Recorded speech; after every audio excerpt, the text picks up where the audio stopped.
Welcome back to Trading 360. I'm Nicole Petalides. It's time for the big three.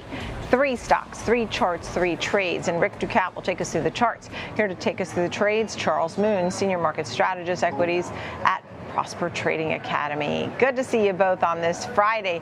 Charles, how about, I know you have ARM coming up and see some potential upside to that. But first, just your thoughts on the market, but more so than what happened, but where it could be headed. Response is really good. The rebound back from, the aggressive sell-off that was triggered with NVIDIA and the trickle-down effect of the NVIDIA component maker or other component makers for AI products. It's good to see the rebound, and it really just points to the level of demand, the bullish demand that is being presented. We're seeing the 10-year rolling back. It was near 5%. Now it's trading at around 4.5%. So bond market stabilizing a bit more. And, again, tech leads the way. This was a big earnings week, with Microsoft falling back a little flat, but Meta, Tesla, Apple had picked up that slack. It really looks like the NASDAQ's ready to press on these all-time highs and possibly break out. We've seen a lot of volatility for the start of 2025, but the markets tend to start to settle about 3 to 6 weeks in.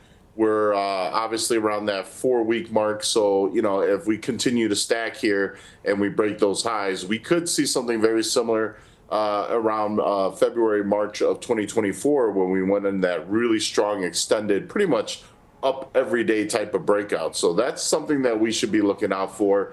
A lot of this is going to be attributed to the bond market. Obviously, the Fed didn't do anything to help the markets overall, but they certainly didn't scare the markets down. Yeah, well said. So now I'm looking at ARM, which hit that high of 188 last summer, and you're thinking that as NVIDIA starts to rise, ARM will too. Charles, tell me a little bit about where you think this could be headed and why. Yeah, so initially I was looking for the breakout today around 156. It broke out. There's a gap fill target right at 162. We've actually hit that threshold today. So for me, with ARM presenting earnings next week, if they have a strong report, we could really see this rumbling right back up towards that 180 threshold, and then that's going to be really key. ARM has had a big boost here, and a lot of that had to do with SoftBank, Oracle, and Sam Altman's OpenAI, working on that, powerful initiative to really increase the AI exposure and, more importantly, the funding behind that. So, with SoftBank has such a strong position with ARM. ARM is such a, prominent position in their visionary fund. This is something that could be a real big booster, right? Getting ties in the support of the Trump administration, obviously with AI rolling back up higher. And a lot of this is going to be attributed to, as well, NVIDIA bouncing back. So, if ARM could really push beyond this 162 price, I really think it's going to be trading at 180, 182 next week. And then from there, the real big breakout could really be pushing it back towards $200, $220 here in the near term. All right. So could see some big moves there. Let's see what Rick Ducat says about the charts.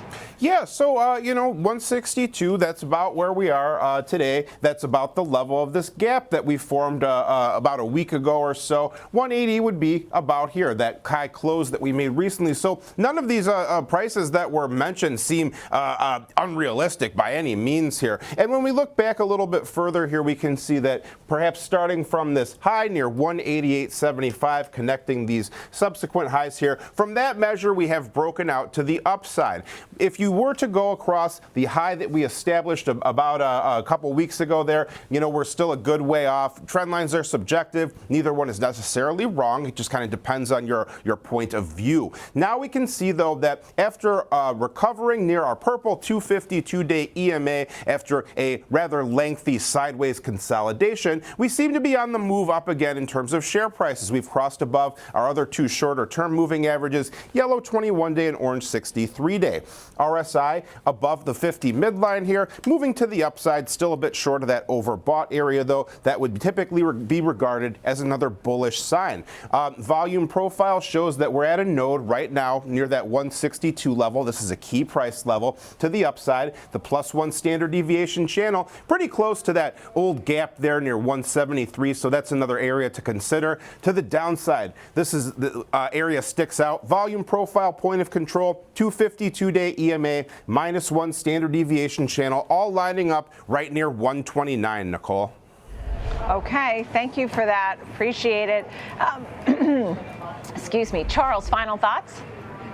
Yeah, you know, one of the things that I really picked up on ARM is that it doesn't really have much technical resistance on its way up to that 180 price. And, you know, that's obviously a big technical level that Wall Street is kind of watching, that line drawn in that sand. So they really pushed through that level. We could see a little bit of a squeeze, of course.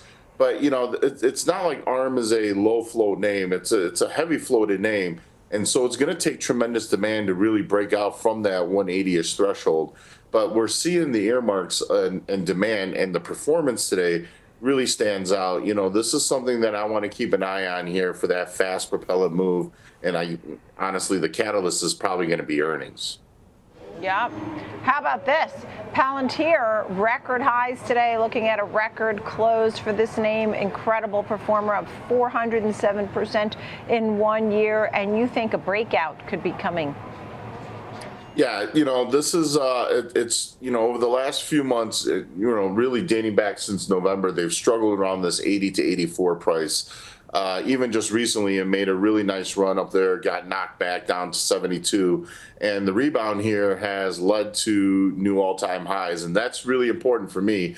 That's kind of a signal, especially to retail traders. This is a retail darling name, that this is trying to make that run for the $100 mark, which has been kind of that war cry from the retail side. Now, obviously, valuation matters, and there is valuation concerns. That's why it's kind of gotten gummed up in this range. But breaking free today, again, this is just another signal that, you know, participants are really bullish on this. I think near term, $88 to $90 might be a, you know, kind of a slowdown point. Again, another name that's really thick in terms of flow. So it's got to take really extraordinary demand. But, you know, once you know, Wall Street and especially the retail traders sees that price performance is bullish, you know, they love to pile it in at these highs. That's how it's traded over the last 6 months.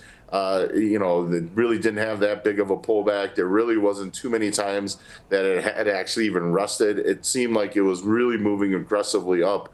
We may start seeing that again up to that $100 threshold. And from there, you know, it's a coin flip whether it's going to continue beyond that threshold.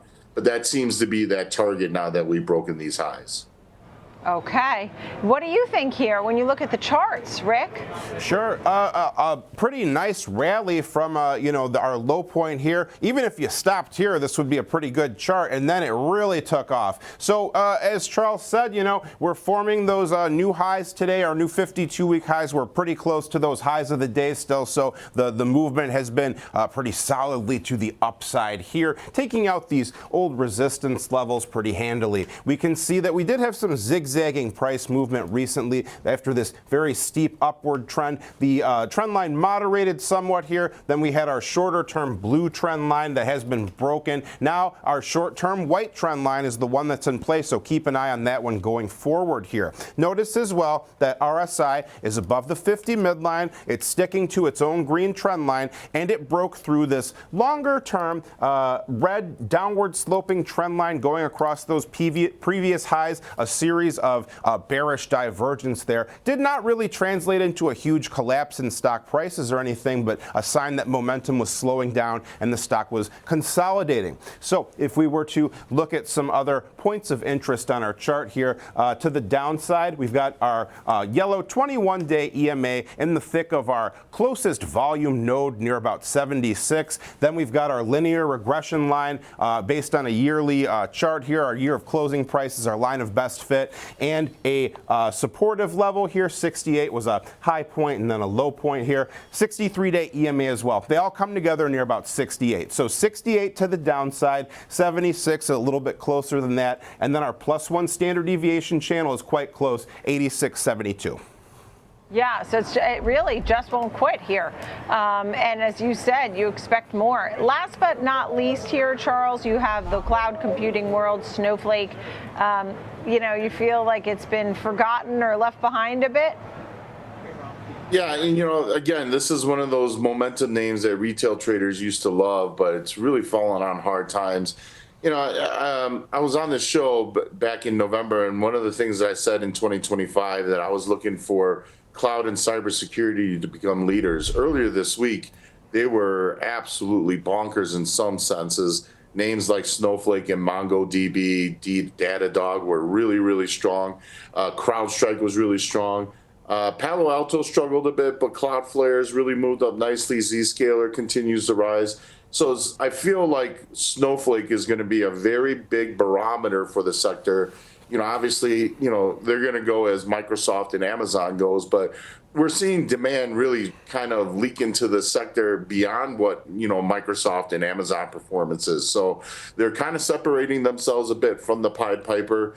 And, Snowflake has been in this kind of really wide range, almost $30 wide, dating back since, early November, late October, and they're really close. They're really on the cusp of having this really strong breakout. I believe the threshold is going to be right around 194, 195, because once it breaks through that price, there's a massive gap to fill right around $230. And anytime the market sees a very transparent profit target level, such as gap fills, and especially a name that could be extremely volatile and move very quickly, like Snowflake.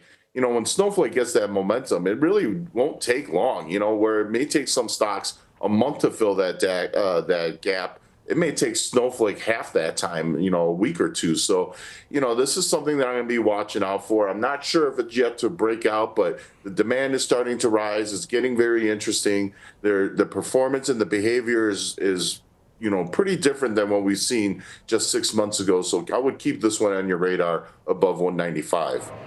All right. Look, yeah, right. It was really exciting, and Warren Buffett's team was one of the few IPOs in which they were interested and put some money to work there. Rick, let's take a look at the charts as Snowflake's trying to make a comeback.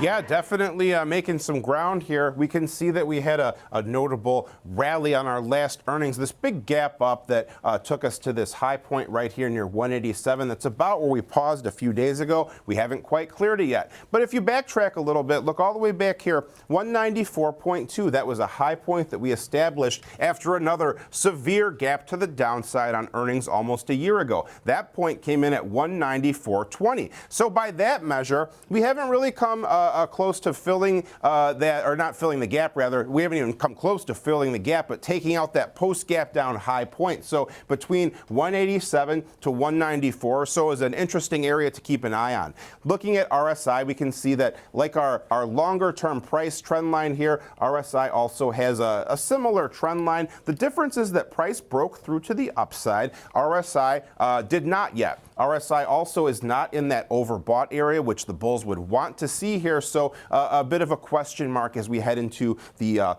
final trading day of this weekend, or this week here. So now we can see that this area right here, 187 to 194, it's got even a little bit more weight because it's got our +2 standard deviation channel in the middle near 191. If we do clear these areas here, look for the perhaps trading to return up here to this volume node near 230. To the downside, we've got our low point here, our 252-day EMA there, so 153 and 150 or so, respectively, Nicole. All right, Charles Moon, Rick Ducat with the big three today. We looked at ARM Holdings, Palantir, and Snowflake. Thank you both very much for the big three today.